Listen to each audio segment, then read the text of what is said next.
7వ అధ్యాయము జ్ఞాన విజ్ఞాన యోగము 25వ శ్లోకం.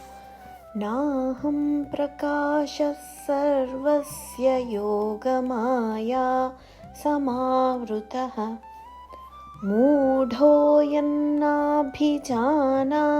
లోకో మామజమవ్యయం.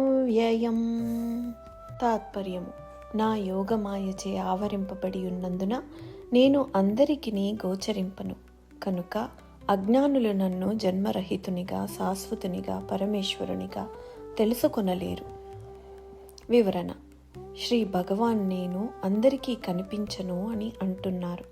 పాదరసం పూత పూసిన ప్రతిబింబం గాజు లోపల నుండి బయట దృశ్యం కనిపించినట్లుగానే లోపల దృశ్యం బయట నుండి కనిపించదు.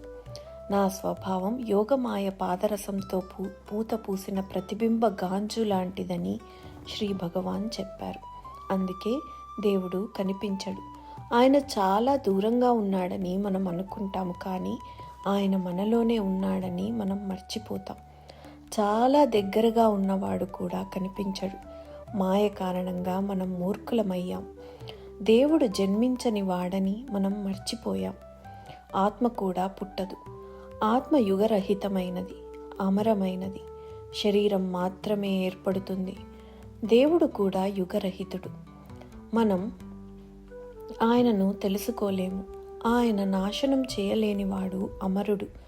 ఇద్దరు స్నేహితులు మొబైల్లో మాట్లాడుకుంటున్నారు. అడగగా వారు ఒకే గదిలో ఉన్నారని తెలిసింది. కానీ మధ్యలో ఉన్న గోడ కారణంగా వారు ఒకరినొకరు చూడలేకపోయారు. అదేవిధంగా మాయ ముసుగు కారణంగా మనం దేవుడిని చూడలేకపోతున్నాం.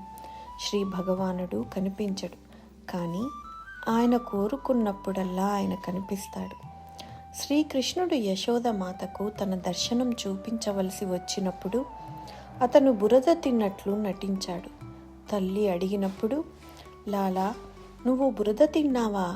కృష్ణుడు నోరు తెరిచి తన నోటిలో ఉన్న విశ్వమంతా చూపించాడు.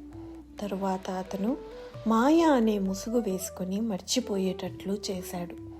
11వ అధ్యాయంలో శ్రీకృష్ణుడు తన విరాట్ రూపాన్ని అర్జునుడికి చూపించాడు.